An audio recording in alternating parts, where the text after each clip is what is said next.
সকলকে রুবি আন্টির কিচেনে স্বাগত। আপনারা সবাই কেমন আছেন? আশা করছি সবাই ভালো আছেন, সুস্থ আছেন।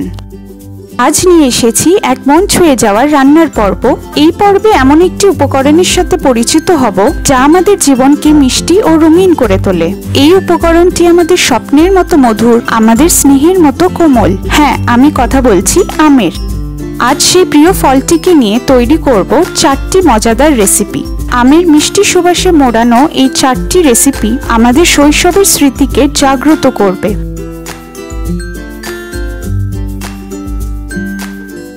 আমের এই মোহনীয় যাত্রায় যে খাবার তৈরি করব তার জন্য সবার প্রথমে আমটাকে ভালো করে ধুয়ে ঠিক এরকম ভাবে কেটে নেব। আমটাকে খোসা সমেত আটির চারিদিক থেকে কেটে নেব।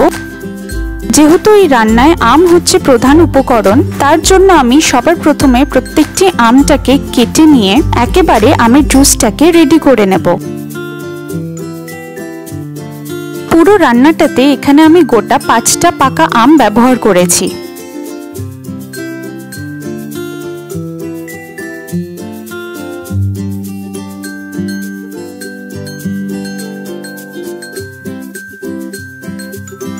আমের আটির চারিপাশ থেকে কাটা হয়ে গেলে আমটাকে খুব সহজেই এরকম ভাবে ছোট টুকরো করে নিন। এবার আমের উপরে ক্রিসক্রস করে কেটে নিন, তবে খোসা পর্যন্ত কাটবেন না। এবার এক চামচ দিয়ে সহজেই এই টুকরোগুলোকে তুলে নিন। ঠিক এরকম ভাবে বাকি আমটাকে টুকরো করে মিক্সার জুসারে একটা স্মুথ পেস্ট বানিয়ে নেব। আপনারা চাইলে মিক্সার নাও ইউজ করতে পারেন। হাতে আমটাকে চটকে খুব সহজেই রসটাকে বার করে নেওয়া যায়। তারপর রসটা বেরিয়ে গেলে একটু ছেঁকে নিলে সুবিধা হয়, তাহলে আমের আঁশগুলো আর থাকে না এবং পরবর্তীকালে রান্নায় ব্যবহার করতেও সুবিধা হয়।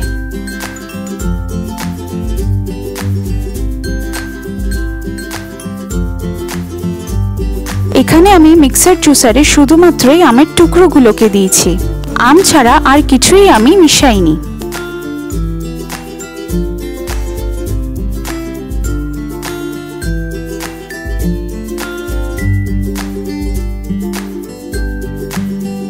দেখুন, খুব সুন্দর একটা স্মুথ পেস্ট হয়ে গেছে। এবার যখন আমরা আমটাকে রেডি করে নিয়েছি, চলুন একসাথে মিষ্টি মাখা আমের জগতে ডুব দিয়ে ফিরে আসি সেই আনন্দময় দিনে।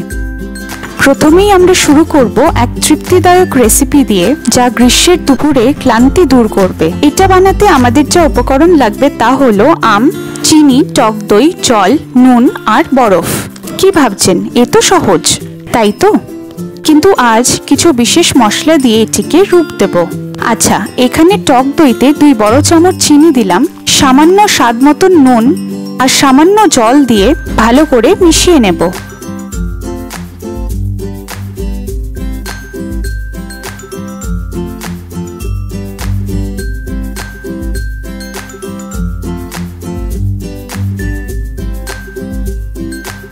ভালো করে মিশানোর পর যখন চিনিটা গলে যাবে, তখন 2 বড় চামচ পাকা আম দিয়ে দেব।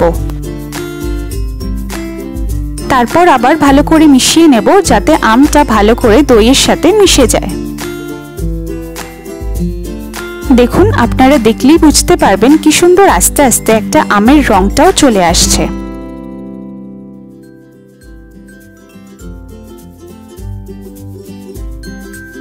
ভালো করে মিশানো হয়ে গেলে তারপর আপনার পছন্দের গ্লাসে সার্ভ করুন।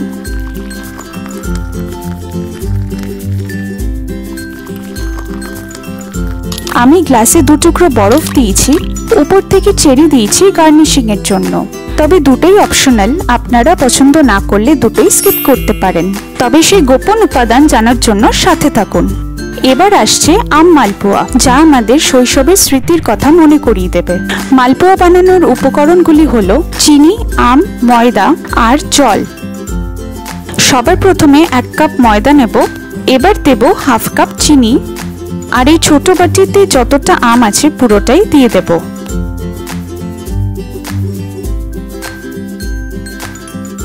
তারপর সামান্য জল দিয়ে ভালো করে মিশিয়ে নেব। তবে জলের পরিমাণটা খুব সামান্য দেব, ঠিক যতটা প্রয়োজন হবে ঠিক ততটাই দেব।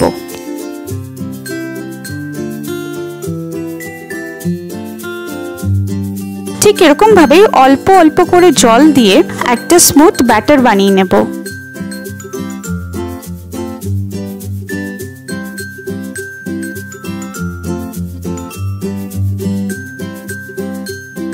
দেখুন খুব সুন্দর একটা স্মুথ ব্যাটার তৈরি হয়ে গেছে।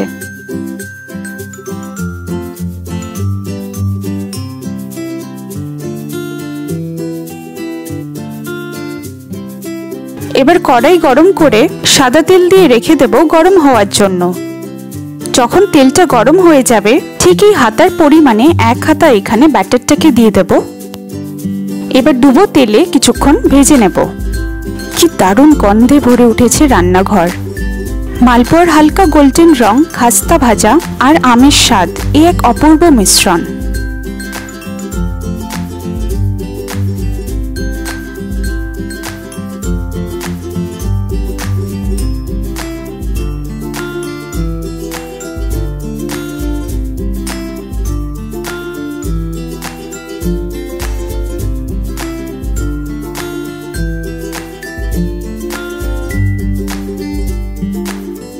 দুদিকটা ভালো করা লাল ভাজা হয়ে গেলে তেলটাকে ঝরিয়ে তুলে নেব।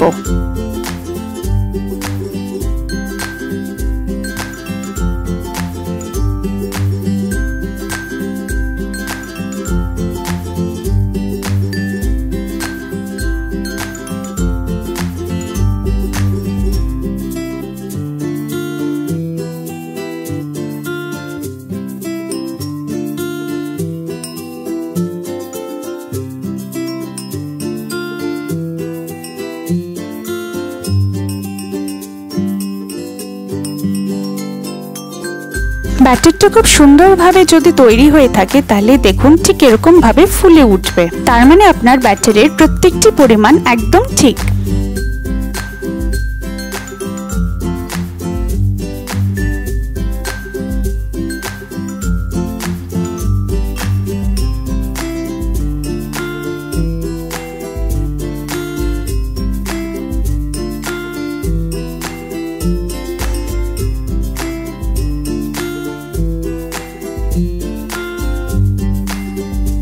ঠিক এরকম ভাবেই বাকি মালপোয়াগুলো আমরা তৈরি করে নেব।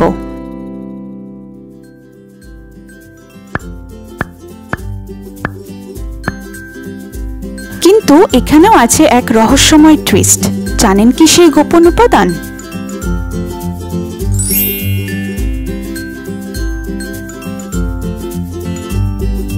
সেই গোপন উপাদান জানার জন্য সঙ্গে থাকুন। এবার আসছে আমের পাটিসাপটা। পাটিসাপটা বানাতে যে উপকরণ লাগবে তা হলো চিনি, আম, ময়দা, জল, সুজি আর দুধ। সবার প্রথমে দুধটাকে একটি কড়াইতে বসিয়ে জাল দিয়ে নেব। দুধটা ঘন হওয়ার জন্য কিছুক্ষণ অপেক্ষা করব। একটি আলাদা পাত্রে 1 কাপ সুজি নেব, 1 কাপ ময়দা, 1 কাপ চিনি। আমি এখানে চিনিটাকে মিক্সিতে গুঁড়ো করে নিয়ে সেটাকে ব্যবহার করেছি। আর দেব 2 বড় চামচ আমের রস। তারপর সামান্য জল দিয়ে ব্যাটারটাকে ভালো করে মিশিয়ে নেব।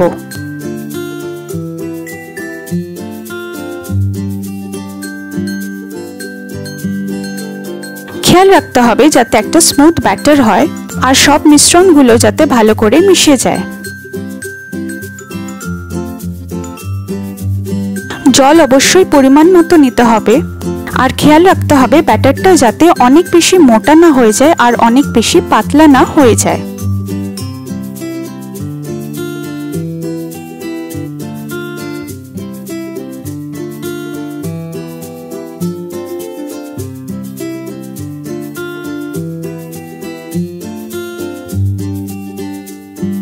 অন্যদিকে দুধটা অনেকটাই ঘন হয়ে গেছে আর দুধের পরিমাণটাও দেখুন অনেকটা কমে এসেছে। এবার 2 বড় চামচ চিনি দেব। তারপর ভালো করে মিশিয়ে নেব যতক্ষণ না চিনিটা গলে যাচ্ছে। পাটিসাপটা মানেই পৌষ পার্বণের আনন্দ, কিন্তু আজ আমরা আনবো সেই উৎসবের স্বাদে এক নতুন মাত্রা।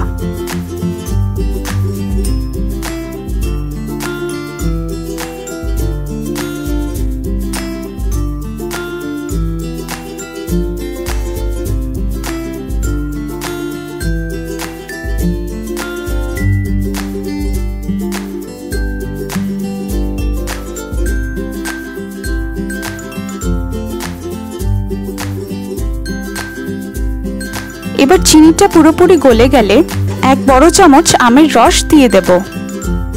তারপর ভালো করে মিশিয়ে নেব যাতে আমটাও ভালো করে গুলে যায়।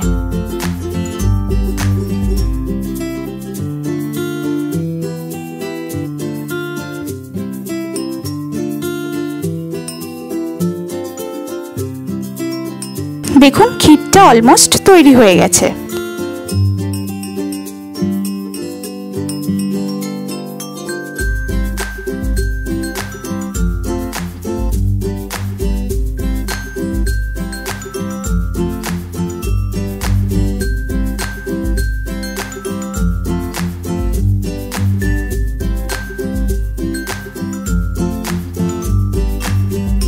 এবার গ্যাসে তাওয়া গরম করে সাদা তেল দিয়ে তাওয়ায় ব্রাশ করে নেব।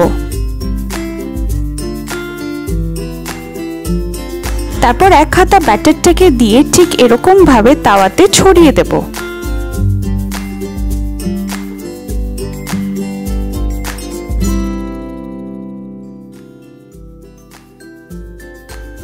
দেখুন আস্তে আস্তে ব্যাটারটা নিচ থেকে যে রান্না হয়ে যাচ্ছে সেটা উপর থেকে বোঝাই যাচ্ছে।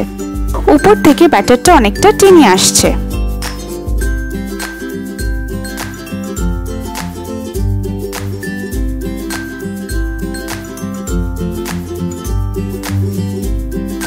ব্যাটারের পুরোপুরি কাঁচা ভাবটা চলে গেলে 1 ছোট চামচে ক্ষীরটাকে এরকম ভাবে দিয়ে পাটিসাপটাটাকে মুড়িয়ে নেব।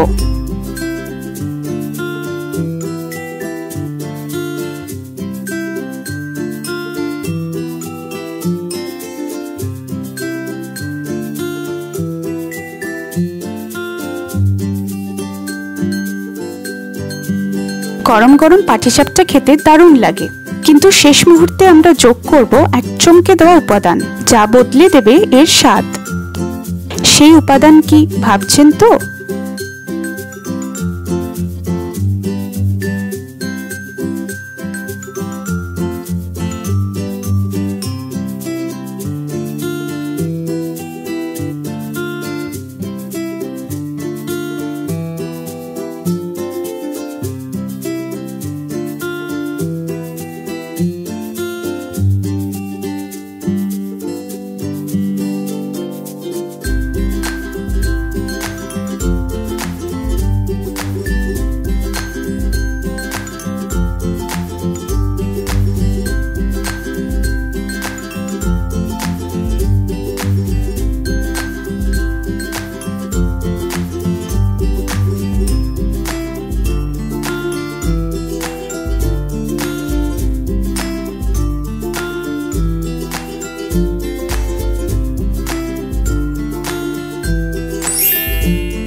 পাটিসাপটাটা একটা কেটে খেলাম, কি অপূর্বই না লাগছে খেতে। ভিতরে আমের মিষ্টতা বেশ বোঝা যাচ্ছে। পাটিসাপটায় মিশে আছে সেই শৈশবের স্মৃতি, মার হাতের পরশ আর সেই পুরনো দিনের মিষ্টি গল্পগুলি।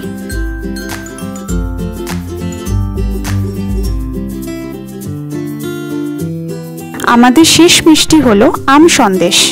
এটি বানাতে যা উপকরণ লাগবে তা হলো চিনি, এলাচ, আমের রস আর দুধ। একটি সসপ্যানে আমি দুধটাকে প্রথমে জাল দিয়ে নিচ্ছি।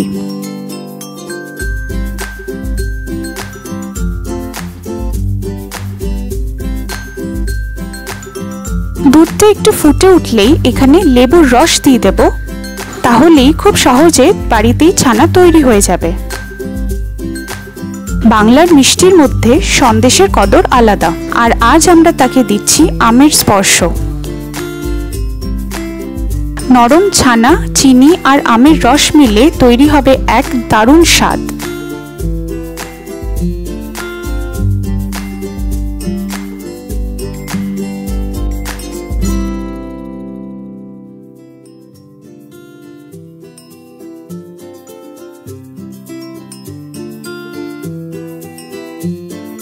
ছানাটা তৈরি হয়ে গেলে ছাঁকনির সাহায্যে ছানা থেকে জলটাকে ঝরিয়ে নেব।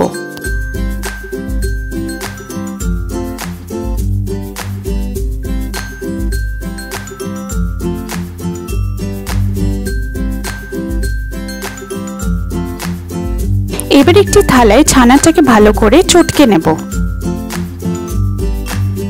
হাতের স্পর্শে তৈরি হবে ছোট ছোট সন্দেশ, কিন্তু শেষমেশ তাতে ছিটিয়ে দেওয়া হবে এমন এক উপাদান যা একে করে তুলবে স্মরণীয়। সেই মশলা কি ভাবছেন তো? জানবেন একটু পরেই। কিছুক্ষণ চটকে নিয়ে আমি ছানাটাতে 1 কাপের মতন গুঁড়ো চিনি দিয়ে দেব। গুঁড়ো চিনিটা আমি আলাদা করে কিনে আনিনি, বাড়িতেই থাকা চিনিটাকে আমি মিক্সির সাহায্যে এটাকে গুঁড়ো করে নিয়েছি।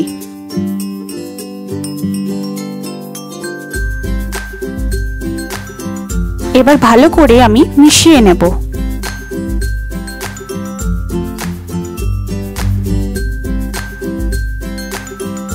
এবার আমি দুটো এলাচটাকে একটু গুঁড়ো করে এখানে দিয়ে দেব।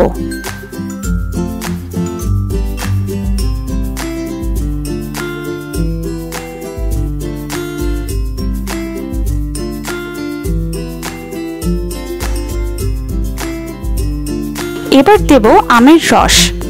এই বাটির হাফ বাটি আমের রস দিলেই যথেষ্ট। এখানে 1 লিটার দুধের ছানা তৈরি হয়েছে। এবার ভালো করে ছানাটাকে মিশিয়ে নেব।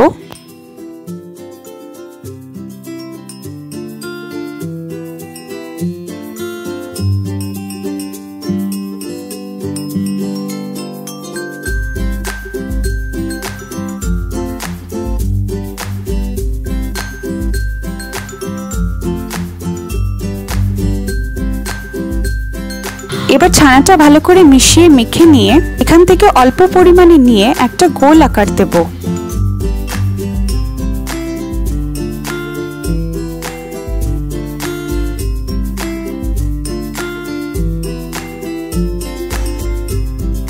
ছোট বলের মতন করে তাতে বোতলের ঢাকনার সাহায্যে চেপে ঠিক এরকম ভাবে একটা আকার দিয়ে দেব।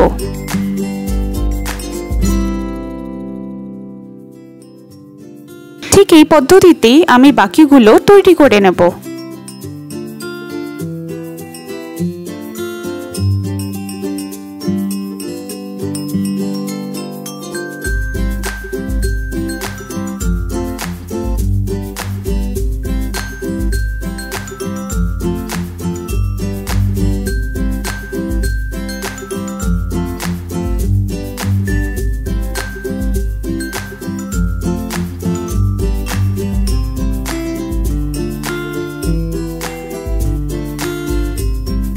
বোতলের ছোট এই ঢাকনার সাহায্যে একটু সুবিধা হয়েছে মিষ্টির একটা আকার দিতে। আপনারা আপনাদের পছন্দ মতন যে কোনো অন্যরকম ডিজাইনও করতে পারেন। এবার ছোট আমের টুকরো কেটে সন্দেশের উপরটাতে ঠিক এরকম ভাবে সাজিয়ে নেব।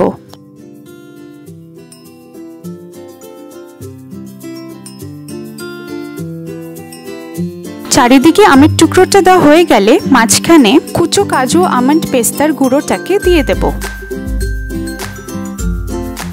তাহলেই তৈরি হয়ে গেল ম্যাঙ্গো সুন্দরী সন্দেশ। আজকে এই 4টি রেসিপির মধ্যে লুকিয়ে আছে আনন্দের স্মৃতি।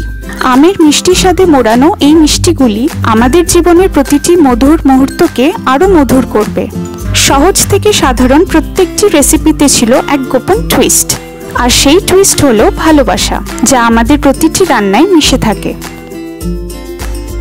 আজই তৈরি করুন এই অসাধারণ রেসিপিগুলো আর শেয়ার করুন আপনার প্রিয়জনের সাথে। আর আপনার গ্রীষ্ম হোক মিষ্টি আমের মতো।